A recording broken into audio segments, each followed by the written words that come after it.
So hello guys, welcome to my new blog. তো আজকে একটু নিয়ে চলে এসেছি নতুন ব্লগ এবং আজকে শুরুটা হচ্ছে রাস্তার থেকে।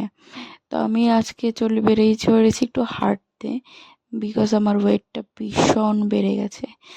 তো এমনি এমনি বাড়েনি, তো তার পেছনের কারণ আছে। তো তোমরা পুরো ব্লগটা দেখতে থাকো আর শুনতে থাকো আমার গল্প, এবং অনেক এনজয়ও করো।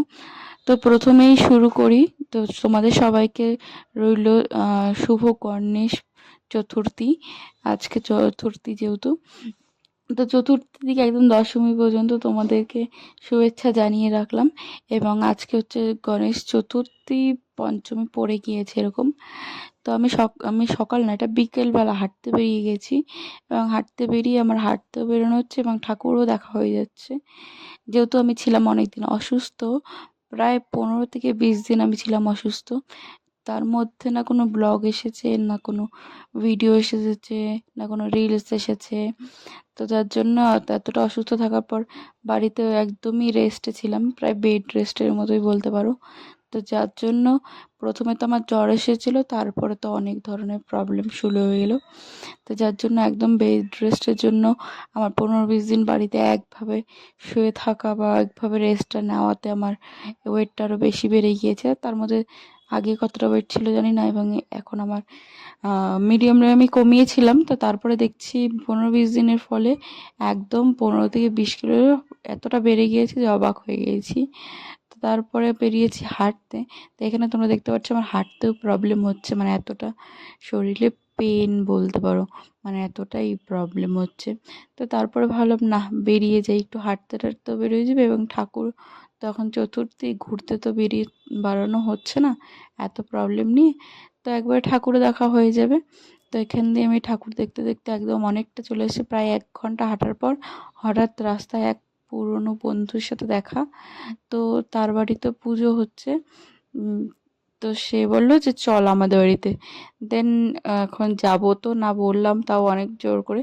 তো তার বাড়িতে গেলাম, গিয়ে ঠাকুরকে দর্শন করে এসে সেখানে একটু তার আশেপাশের জায়গাগুলো, রাস্তাগুলো দেখিয়ে দিলাম। তো তার বাড়িতে গিয়ে ভিডিওটা আমার করা হয়নি। তো তারপরে সে আমাকে আমার বাড়ির রাস্তাটুকু নামিয়ে দিয়ে গেলো, এবং দেন আমি সেখান থেকে আবার হাঁটা শুরু করলাম। এখান থেকে আমার বাড়ি হেঁটে গেলে 1 ঘন্টা লাগবে প্রায়, মানে হেঁটে গেলে। আর রাস্তা দিয়ে গেলে তো 20 মিনিট লাগবে আসলে, টোটোতে গেলে। তো যাই হোক, আমি বললাম এখানে নামিয়ে দিয়ে হেঁটে চলে যাব, ঠাকুরও দেখা হয়ে যাবে। তো যাওয়ার সময় এই সব রাস্তা দিয়েই যেতে যেতে ঠাকুর দেখা হয়ে যাচ্ছে। তো গণপতি বাপ্পা মোরেয়া, মঙ্গল মূর্তি মোরেয়া, সবাই আমার সাথে বলো। এবং তারপরে এই ঠাকুরটা দেখে আমার জাস্ট চোখটা আলাদাই, মানে একটা, এখানে লেখা আছে অপরাজিতা, এবং এটা হচ্ছে তোমার আরজি কর মেডিকেল কাণ্ড নিয়েই, উপরেই আছে কিছুটা, সব জায়গায় আছে, বাট এইটা কিছুটা দেখলাম। তো এরকম করতে করতে অনেক ঠাকুর দেখা হয়ে গেল। আর প্রায় এটা আমার বাড়ির সামনে, আমার বাড়ির থেকে 10 মিনিট টোটোতে লাগে, 5 মিনিট ভিতর দিয়ে আসলে 5 মিনিট লাগে। তো এতটাই সামনে, কিন্তু আমার আসা হয় না, যেহেতু আমি 15-20 দিন থেকে বাড়ির থেকেও বের হইনি বলতে পারো, তার জন্য।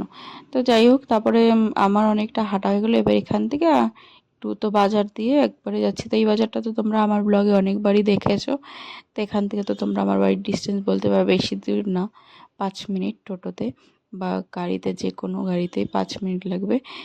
তো এখানে এসে আমি মাকে ফোন করে নিলাম, যেহেতু মার প্রায় অফিস ছুটির টাইম, যে মা হয়ে গেছে কিনা। দেখলাম মার ছুটি হয়ে গেছে। তারপর আমি আর মা একসাথে যাচ্ছিলাম। তো এখানে বাজারের এই পুজোটা সব কমিটি মিলে যে করে বাজারের এই পুজোটা, এই ঠাকুরটাও অসাধারণ, মানে যতগুলো দেখেছি সবগুলাই এক একটা এক এক রকম ডিফারেন্ট। এবার ঠাকুরের মুখে এক একটা করে খুবই মায়ায় বেরিয়েছে, এক একটা ঠাকুরের এক এক রকম মায়া। আর এই ঠাকুরটা মানে আমি দেখতে পাইনি, এটা বন্ধ করে দিয়েছে। এবং দেন লাস্ট এই ঠাকুরটা, যেটা আমি অনেক আগে দেখিয়েছিলাম, এবং এই ঠাকুরটা দেখে একদম মন ভরে গেছে। তারপরে এই ঠাকুর দেখে একবারে বাড়ি চলে গেছি। তারপরে গিয়ে বাড়িতে অনেক রেস্ট করে খেয়ে দিয়ে ঘুমিয়ে পড়েছি। তো আজকের ব্লগটা এতটুকুই, আমি বেশি ভিডিও নিতে পারিনি, যেহেতু আমার হার্ট অ্যাটাক কনসার্ট ছিল। আজকের জন্য এতটুকুই, টাটা বাই বাই।